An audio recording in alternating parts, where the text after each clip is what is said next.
నమస్కారం. మనకి ఇప్పుడు ప్రస్తుతం ఇంటర్మీడియట్ ఎగ్జామ్స్ అయిపోయినాయి, 10th క్లాస్ కూడా ఎగ్జామ్స్ అయిపోతూ ఉన్నాయి. మళ్ళీ నెక్స్ట్ స్కూల్స్, ఈ సమ్మర్ హాలిడేస్, పిల్లలు బయట తిరగటం, ఇవన్నీ రకరకాలు ఉంటాయి.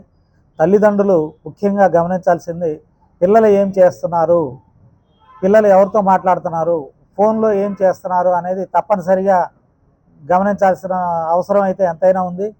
ప్రస్తుతం నడుస్తున్నటువంటి ట్రెండ్లో ప్రతి ఒక్కళ్ళు కూడా తమకు ఒక పార్ట్నర్ కావాలని, లవర్ కావాలనే ఉద్దేశంలో పిల్లలు ఆలోచన విధానం పెడదోలని పడతా ఉంది. కాబట్టి వాటిని తల్లిదండ్రులే సరి చేసుకోవాల్సిన అవసరం ఉంది. కాబట్టి పిల్లల యొక్క పరిస్థితుల్ని ఎప్పటికప్పుడు గమనించుకొని సరి చేసుకోవాల్సిందిగా మేము పోలీస్ శాఖ తరఫున విజ్ఞప్తి చేస్తున్నాం. అలాగే ఎవరైనా ఆకతాయిలు కానీ లేదా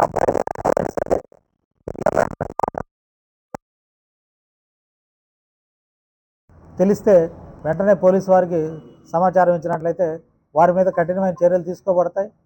అలాగే మనకి గ్రామాల్లో కూడా చిన్నపిల్లల మీద కూడా కొన్ని చోట్ల ఈ దౌర్జన్యాలు అనేది, ఈ అఘాయిత్యాలు అనేవి జరుగుతూ ఉంది.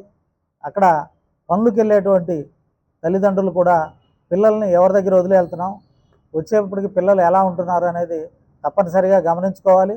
చుట్టుపక్కల ఎవరన్నా ఒక ప్రవర్తన సక్రమంగా లేనటువంటి వ్యక్తులు ఉన్నట్లయితే వారి పట్ల జాగ్రత్తలు తీసుకోవాలి.